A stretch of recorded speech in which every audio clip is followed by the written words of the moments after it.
We're getting close to Pentecost, the descent of the Holy Spirit. So all the readings are focused on this, on the gift of the Holy Spirit.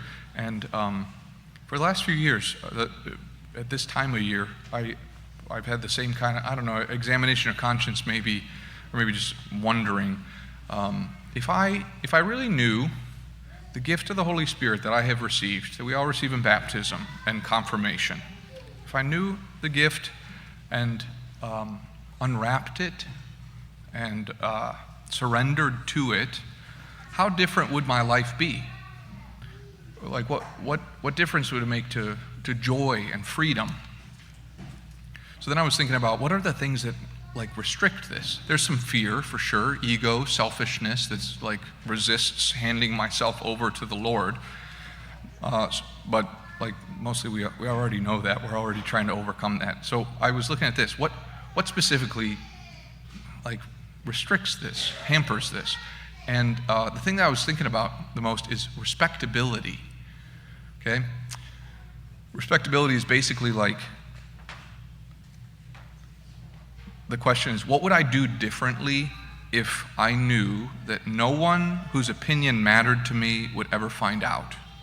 Okay, and we're not talking about bad things to get away with. We're talking about good things. What good things would I do if I knew that no one whose opinion mattered to me would ever find out? Respectability, I think, does, in my case and in yours, actually end up restricting a lot in discipleship and evangelization, just generally in freedom. So this is what we're going to talk about. And I find respectability fascinating. And I don't know why. I think maybe I've been conscious of it. Maybe because I was homeschooled, something like that. I don't think I ever fit in, you know? So maybe I just was conscious of it from that. But respectability is basically the unspoken, invisible, unwritten, but very influential rules of your local world. It's also called what is normal. And each of us live in a bunch of different layers of this. So we live in the Western world, and then under that the United States, and under that the Midwest, and Western Michigan, and Allendale, and St. Luke, and each of our families, and then your workplace, and your school, and your extended family. There's rules, unspoken rules about respectability from all of these different things. If you, the impact of the rules, if you or others follow them, then it means we're respectable. It means people owe us respect. It means we are owed, or other people are owed, a certain kind of treatment. It's the unspoken deal. And if the rules are broken, then people owe us less, or we owe them less. Taken to extremes, people who break these rules, they can be outcasts, or at least people say about them they're not like us, or they don't belong. And if you follow them, if you live your life by them, then they end up being a kind of currency where the people who are somebody, if you have enough respectability, then they recognize you also as somebody and kind of open the door to you. They let you in. Otherwise, you're I don't know, you don't belong. Now, what is exciting about this is that we don't talk about respectability very much because it's against the rules of respectability to talk about it. Yeah, at least in our culture, because we're Christians. We're in West Michigan. We're between Holland and Grand Rapids. We're surrounded by Hudsonville, Jenison, Zeeland. We don't let people's behavior or possessions affect the way that we treat them. That would be absurd. That's why we can't talk about respectability. Or we don't do things so that other people think of us in a certain way. That's against the rules because we're sincere, So, but the thing is, I'm glad some of you are smiling. Yeah, that's true, but actually that's no. So that's why we're going to talk about it a little bit. To find some of where this impacts you, Very often it's stuff that you would be eager or hesitant to share, okay? News about work or about school or things happening in your family. With a certain group or certain person, are you hoping that they ask you about it? Or are you hoping that nobody notices? It can be sometimes about possessions. Like, I don't know, probably, I hope none of you, otherwise I wouldn't respect you, but I hope none of you have bought a car because of what you would look like in the car, what other people would see, you know? But, okay, so we might not do that. But there is a difference between, you know, buying one car and buying another car that doesn't have a muffler. Like, you know, kids are like, don't pick me up from school in that thing, you know? This is about respectability. Even the greatest compliment you can give a homeschooler, people sometimes say, I never would have guessed you were homeschooled. Thank you. That's a respectability evaluation, you know? In the workplace, it can be really strong. I noticed this one time, back when I was in high school or college. I have an uncle who works as a mechanic, you know, in a car shop. And if you're in there, like, you cuss, you curse, you spew profanity. This is just what you do. And I was like, you know, where I am usually, if people talk like that, it means they're like suspect, you know? But here, these are good guys, honest guys, hardworking guys. This is just how they talk. For them there, like, if you didn't speak that way, if you didn't describe the automotive issues so colorfully, then that's a problem when it comes to the rules of respectability. Like, do you belong? Are you one of us? Or are you kind of weird? So even that, like the language that they use, it means something different there. Because the standard and the gauge is different. I was thinking about this too, cleaning your house. Is your house cleaner when guests come over? Mine is, for sure. Yeah, do not knock on the door of the rectory without an invitation, okay? Because, yeah, I will not answer. But I will invite you, like, with at least a week in advance to vacuum and wipe down the counters and everything. This is an interesting example, though, because that can be an empty show. There are some people, I have met some people who they probably clean their house extra anyway, but their house doesn't look different when they have guests over. It's just like always that clean. And I don't understand. But that's good. You got this kind of excellence, and then when someone comes over, like, it's just real. It's sincere, you know? The example of cleaning the house, it can be an empty show. It can be, oh yes, oh right. Yeah, I polish the floor every day, you know, it's always this clean. That would be false. Or it can be also like, yeah, normally it isn't this clean, but as a way to show respect for guests, you pick it up, you know. So it doesn't have to be empty, but it would just be insincere and inauthentic if you put on this show that, like, oh yes, always, it's always, we never have dishes in the sink or anything. Certainly not for weeks at a time. The rules of respectability, they're not all bad. It's just bad when they're unexamined, and so they control us without us knowing, without us choosing. And they can do a lot of good, but they come with these two dangers. The first one, like I said, is they can restrict us, and I'll give an example of this in a minute, but they can restrict us from doing good. In praising God, in works of charity, whatever. They can restrict us from doing good, which in that case, that's a problem. Jesus said in the gospel, if you love me, you will keep my commandments. And usually we understand that is, if you love me, you will keep my commandments. But you can also understand it as, if you love me, you will keep my commandments, rather than whatever the commandments of the world that you live in. If it restricts us from doing good, from goodness itself, then we got a problem. The other danger is that the pressure can lead us to keep up appearances rather than growing in virtue.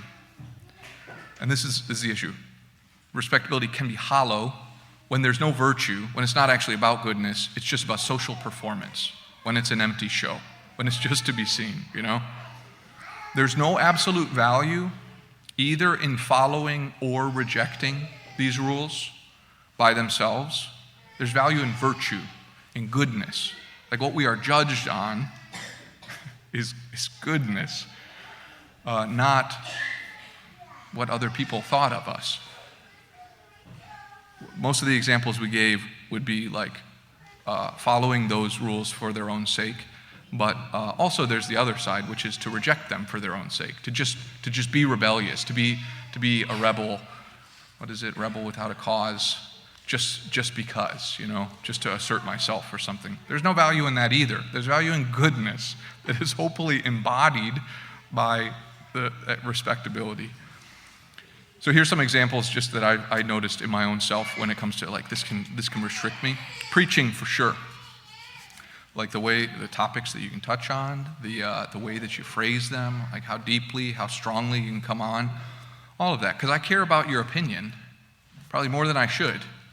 I don't want to not care at all about your opinion, but I want to care about your salvation more than your opinion of me.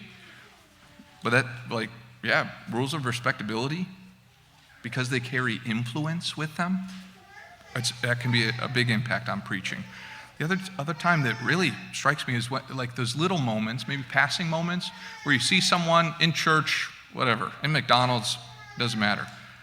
And there's like a little, you see something on their face or in their posture or whatever, and there's a little push, like maybe I should check on them. Maybe I should introduce myself, just chat with them for a moment. Respectability is like, yeah, but that'd be awkward. Or maybe they say no, maybe you freak them out, and then you look bad. So then you stay silent, and you never even take the risk. Okay? That is not just for priests. That's in all of our lives all the time. I saw this really intensely when I was the chaplain at West Catholic, and this probably goes for every high school. Just watch Breakfast Club, But for the kids at West Catholic, at least in the 3 years I were there, it was about socks and cell phones. Like, the outcasts didn't have the right name brand socks. And everybody else knew what they were supposed to wear. I don't remember if it was Nike or Adidas or whatever. But one time I called it out. I said, you guys are like zombies. You're clones. You all wear the same socks. And they had the audacity. They all looked down at their socks like, oh, you're kidding. I just put these on. Or another time I had like just this great young man, awesome guy. He came into my office crying because whatever his group, they all had the same cell phone brand and his was different. And so he was weird and he didn't belong. And it was like heartbreaking for him. He didn't really care about the cell phone, but he cared about belonging, And that made him an outcast. Or they have adoration before school at West, and so you see these students in there like, it's the most incredible thing. Before school, an hour before school, they're there praying. Like, I didn't get there that early, and I'm like, shouldn't I be leading this? They're there beforehand, before school in adoration, like very beautiful, praying their hearts out to the Lord. And then when you saw them at Mass, like especially among the guys, when you saw those guys at Mass, the rules of respectability said, you can't be too into this. Like, what you have to do is grumble. Oh, we got to go to Mass again. Like, I know that these guys were eager for Mass because they loved the Lord, but their friends were next to them, and so they had to be indifferent. Just like brutal. Or sometimes you'd have these students come and talk to you in the chaplain's office, like beautiful, deep conversations because they take their life seriously. And then they walk out and they have to check both ways. And they're like, you're not going to tell anyone I came to talk to you, right? Like, this isn't prison. I'm not a cop. You're not a snitch. You don't have to worry. You just came to talk to the priest, but no. Like, you kind of tolerate the chaplain. So these kids that I had these great relationships with, If I saw them by themselves, we chat and it's beautiful. And then if they were walking through the hallway and there were people around, they did not know me. They could not acknowledge me. I was just talking to somebody at the end of the last Mass who is involved in high schools and high school football. And he said that what is outlawed right now is the tryhards, which is right exactly on target when it comes to respectability. Basically, if you're in practice and you work your butt off, then the other guys will say, hey, slow down, try hard, take it easy here. But the problem is that you have shaken off the rules and you have raised the standard. And all of a sudden, they're no longer at the top. They start looking bad. So they can't let you excel. They got to knock you down. Okay? This is respectability. Okay? And when it's threatened, this is what happens. No trying hard. Is it respectable to sing in church or mumble? To discern priesthood, religious life? It's certainly, I come across this often, it's certainly respectable to respect priests, to hold priests and religious in high esteem. But then when you say, but what about your son? They say, no, not my son. Okay. What would happen if he mentioned that to you? Sometimes I talk to these guys who are discerning, and they're terrified to tell their parents. What about confession? When you go to confession, do you just, do people know? Or is it a kind of a hidden thing? I think in our area specifically, it is respectable to go to church. Usually when you meet somebody randomly, because we're in this area in Michigan, it's chill to say, I go to church. But moderately, have you ever had it where it's hey, we have this event, we need you here, maybe a sporting event, and you can't go because you're going to Mass. Do you make up an excuse? Do you feel the pressure to do that? No, we can't go because to go and worship God isn't enough. That's not okay, So anyway, those are some examples. Really, they're to jog your own mind. This is a little analysis of respectability, and what we're aiming toward here is freedom. I got to wrap up here, but I am having fun. Isn't this fun? I'd love to hear your own examples of this. The people that I admire the most, and you've met people like this before too, are usually people who are free. They sometimes break the rules of respectability, and they don't care because they don't worry about it. They're not weird, they're not rebels, but they're not afraid to break these rules because they have real virtue. Because what is most important to them is goodness and love and truth. So there's this priest I know from Chicago who is holy, kind, generous, attentive man. And very often when I see him, it's at some sort of bigger gathering. You know what I mean? When the rule is polite, everything's kind of light and superficial. Hey, how are you? It's weird when you're with the same person for a longer time because the conversation's not really allowed to go deep. You're just mingling, There's no space for bad news or anything like that. Everybody's drinking lemonade and eating hors d'oeuvres. It's in these moments that this priest will come up and be like, man, how are you? It's been so long. How's your heart? But the trouble is that I know that he's sincere, and I love that he's sincere. And I would be, because I respect him and trust him, I would like to share that with him. But this is a light gathering, man. Everything's chill around here. If we start talking about this, it might get kind of emotional, it might get kind of heavy, it's not really the time. So I've had that happen before where it's man. And I end up cramped and caved under the rules of respectability because what if somebody saw me pouring this out to you? But this priest, he doesn't care. He lives in freedom. He asked because it matters to me, it matters to him how I am. And so he asks the question he actually wonders about, how is your heart? Whoa. All of a sudden you feel the fences, we can't talk about this here. We're drinking lemonade. So the analysis of respectability hopefully gives you enough background just to recognize, like, where is this? What are some of those things for me? But really, these are the two things I want you to take away. They have to do with those two dangers we named at the beginning. Respectability and its rules can do a lot of good, can also do bad. The first danger is, rather than sincere virtue, all of our goodness ends up being a social performance, being kind of empty. We do it just because people see, okay? And we don't want that. We want to be real and sincere and transformed, and to do these things even when no one's watching, or maybe even better, like, do more of them because no one's watching. Then the second danger, and really what I was thinking about with Pentecost and the gift of the Holy Spirit, how much do these things restrict the freedom that God has given us? How much are they a hindrance? How much of a hindrance are they to goodness and freedom and joy?